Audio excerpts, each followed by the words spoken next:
Hey guys, it's Godbars here, the self-proclaimed hip-hop historian, and this is the 342nd episode of my series, where I grab a vinyl from my collection, talk about why I love it, what influence it has, and what its place is in the grand scheme of hip-hop.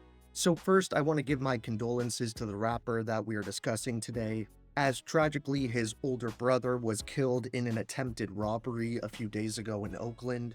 So be sure to show this icon some support in this trying time. And now on to the main topic at hand. Getting back to the godfather of Oakland hip-hop, it's been a couple hundred uploads since I last covered Too Short on the page, which came in the form of 1988's Life is Too Short, but as I'm sure I mentioned in that review, which I'll leave a link for down below in the description, my personal favorite releases from this legend would really begin to roll out once the 90s hit, starting with Short Dogs in the House, which dropped in 1990, then going on to LPs like 1995's Cocktails Here, and the following year he'd hit us again with Gettin' It album number 10, which is some of his best output from the entire decade, and of course he would stay in the public eye well into the 2000s, with albums like Chase the Cat, What's My Favorite Word, and Blow the Whistle. But for me, this record here is where he arguably reached his peak as an MC and artist. It's actually pretty lucky that I got to add this gem to my collection at all, because I remember looking for this record a year or so ago and I couldn't find any evidence that it existed on Discogs. And anyone who's a vinyl collector who uses that website is probably aware that if you can't find a single listing anywhere on that platform, it's more likely than not that the album doesn't exist officially on vinyl anywhere. So with that being said, I had pretty much all but given up on adding Cocktails to the collection until this most recent record store day, which came toward the back end of 2024. And I remember the day these pressings got announced, and I was super hyped to see my favorite Too Short LP at the top of the list, since it was pretty unexpected, for me at least. So of course I had to grab it right when it dropped.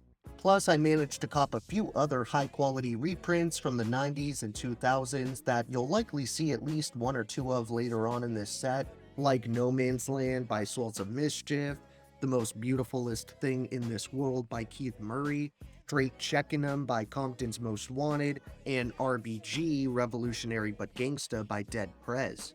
But the unique thing about this Too Short project is how this dude had already been a steady, influential, and active participant in the Bay Area hip-hop scene for over a decade at this point.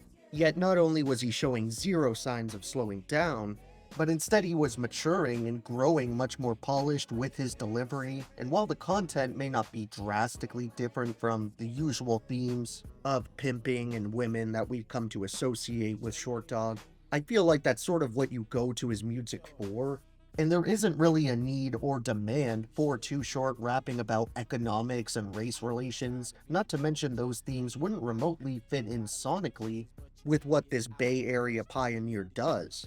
I don't know if it's the clever double entendre of a title, the top-tier album cover, or maybe a combination of those mixed with the hilarious storytelling, but something about the overall aesthetic of Cocktails gives it immense replay value to me, and I think it was from this point on that the instrumentals took a serious step up in quality and polish, though that isn't to say they weren't extremely funky and infectious in the earlier output. It was just a bit more grimy and lo-fi.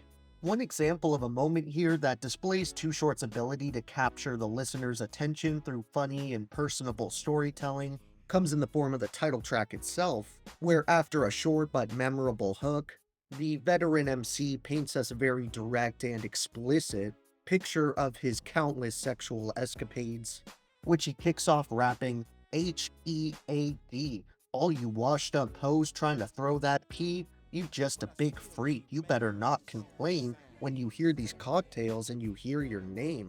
If you a fake bitch, ain't no thing. I'll pick up the phone and call Deneen.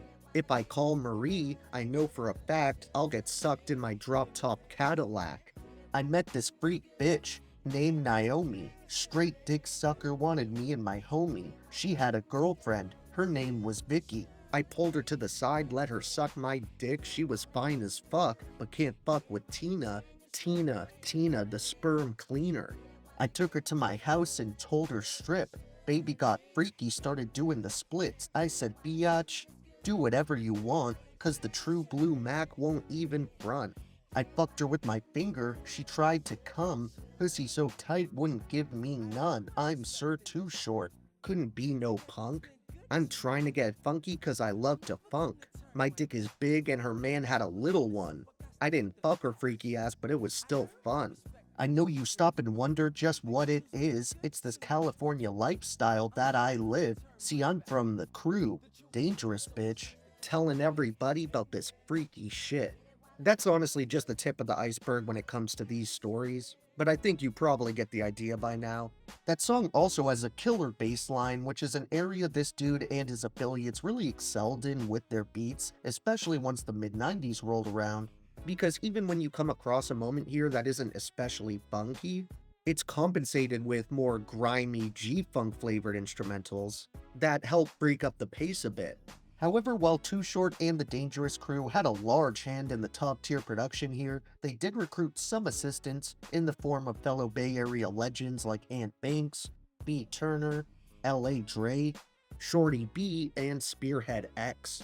A few of those names double as featured artists on Cocktails, like Ant Banks, L.A. Dre, and the remainder of the Dangerous Crew, but there is a small group of guest appearances that accompany them, including Baby DC, Malik and Jamal of Illegal, Father Dom, MC Breed, Old School Freddie B, and Tupac. When it comes to my overall favorites on this one, even though I shared a chunk from it, I think I'm still gonna have to keep the title track in my top 3, just because it's such a core, essential piece of this LP's identity. And then for the other two, I'd have to narrow it down to Top Down and Sample the Funk. As for the honorable mentions, I definitely want to recommend songs like Ain't Nothing Like Pimpin', Can I Get a Bitch, Coming Up Short, Things Change, Giving Up the Funk, We Do This, and Game. Thank you for watching my 342nd video. Next time we are going over to the South for the first time in this set, so check in to see which legendary group I'm revisiting. And if you enjoyed, be sure to like, subscribe, and let me know what your favorite moments are off this vulgar yet lovable classic. Don't forget to have a great day, and I'll see you next time, okay? Alright.